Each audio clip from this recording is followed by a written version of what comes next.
Құрқылтайдың ұясы және оның емдік қасиеттері. Біз қазақ ауырғанда шипаны ең алдымен Алладан сұраймыз ғой. Ал Алла тағала бізге ем ретінде осындай керемет жаратылысты сыйлаған. Соның бірі осы құстың ұясы. Кішкентай ғана көзге көрінер-көрінбес осы құс ұясының өте керемет емдік қасиеті бар екенін біреу білсе, біреу білмес. Мен бұл жайлы айта қалсам, құрқылтай деген не деп сұрайтындар да бар. Сондықтан ол жайлы толығырақ түсіндіре кетуді жөн көрдім. Құрқылтай бұл қасиетті де киелі құс. Құрқылтайдың ұясы 80 түрлі ауруға ем.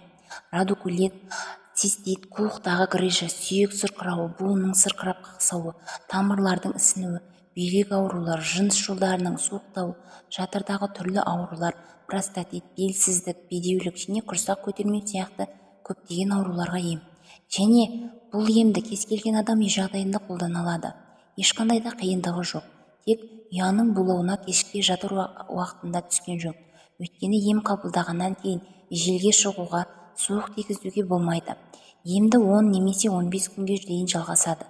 Міне осы 15 күнге осы бір құстың ұясы жетеді. Ем қалай жасалады?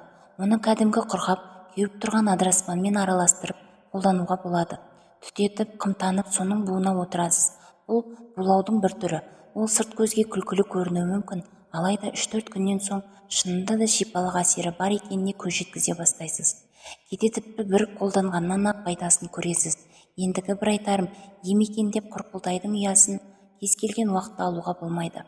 Ұяны балапаны қанат қағып ұшып кетіп, ұя бос қалғанда ғана алуға болады. Әйтпесе киелі құстың киесі ұрады. Мен бала күнімде еститінмін. Кезінде Қытайда осы құстың өзі мен бірі ғана ұясын 5 тонна күрішке бағалаған деседі. Неге күріш дейтін шығарсыз? Өйткені бұрын қазақ сауданы етпен бағаласа, Қытай күрішпен бағалаған деседі. Ұя негізі шөп пен жібектен тұрады. Соны ауыз сілекейімен мықтап өре тоқиды. Кәдімгі әжелердің баласына шұлық тоқығандай шеберлік дерсіз. Егер қолыңызға ұстап жақсылап қарасаңыз, асқан шеберлікпен тоқылған кішкене тесігі бар себет қапшықты елестетеді. Құрқылтай ұяны кем дегенде 7 метр биіктікке ағаш басына салады. Жерден қарағанда бұл кәдімгі себет қапшықты ағаш бұтағына ілдіріп қойғандай көрінеді. Алайда қанша күшті жел, нөсер жауын, боран болса да ұя сол қалпы тұра береді. Үзіліп жерге түспейді, не желмен ұшып жоғалып кетпейді. Өйткені ұясын тоқығанда жібекті ағаштың бұтағына мықтап байлап тастайды. Ұяның негізгі емдік пайдасы құрқылтайдың ауыз сілекейінде. Тағы да айта кететін жайт, құс ұясын салуға жақын маңдағы ауыл үйлерін аңдиды екен. Себебі жіпті сол үйлерден ұрлап алады. Жібектен басқа мақтадан немесе синтетикадан жасалған маталарға тиіспейді. Міне сол үшін болса керек, ұясын адамдарға пайдалануға қалдырады дейді.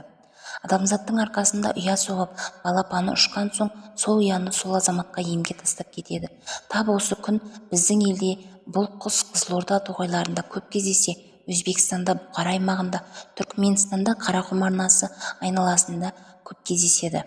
Ұяның құны әр жерде әрқалай, 1000 теңгеден басталып 5000 теңгеге дейін жетеді.